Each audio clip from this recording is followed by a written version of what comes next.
faint, earthy scent gently grazed Piotr's nose. A blend of freshly ripened strawberries mixed with honeydew. This could only mean one thing. Alan Yonovich had arrived.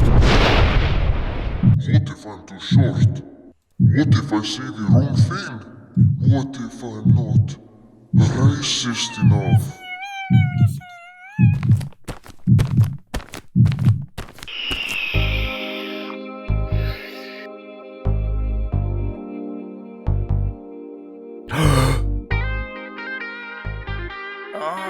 Sorry, boy.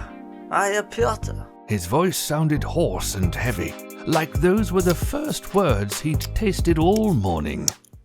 Yes, it is me. I had an effect on people, Amy.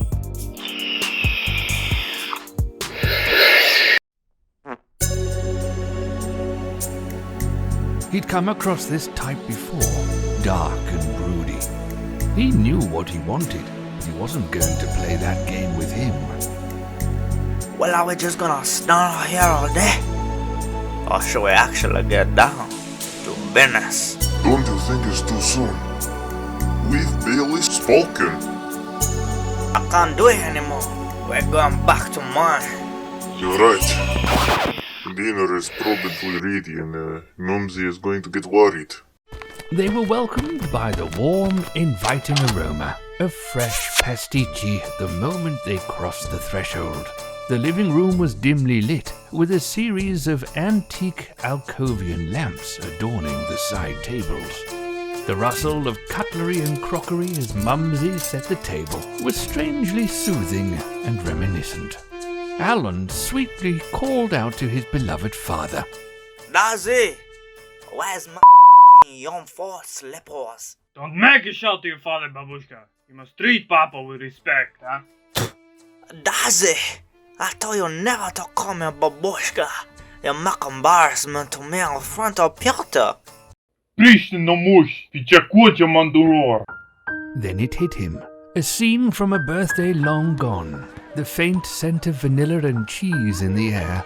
The slipper flying over the heads of the little messy brown mops of hair. Nazi, you're ruining everything! Alan stormed upstairs, tears streaming down her face as she forced herself back into the solitude of her childhood room, slamming the door behind with shades of trauma and vengeance looming. This was it. Alan slowly approached the mirror, expelling the smeared mascara off her face and wiping the snot from her well-kept goatee.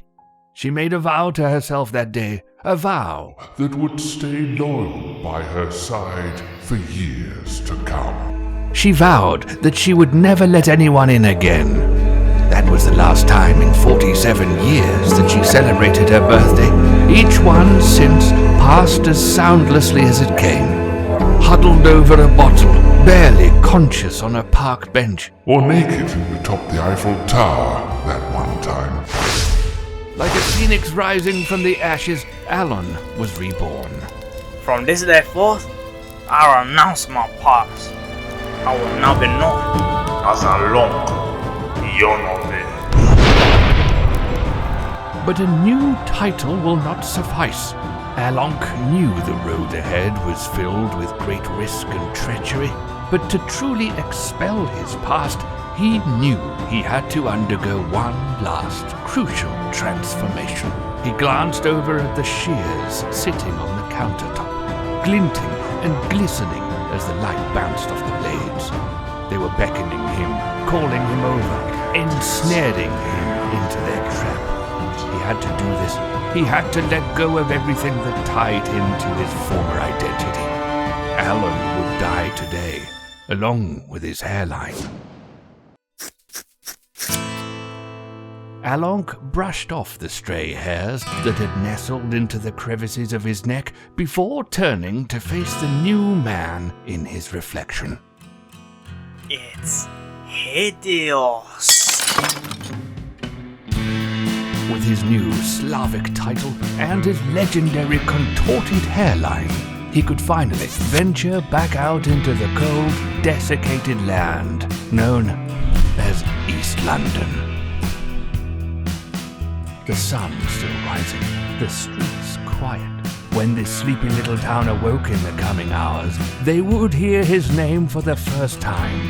Erlong Yonovich would begin his reign of terror soon enough. Ultimately, a story of love, sadness, and hairline will all be remembered as the Slavic Song of the Summer.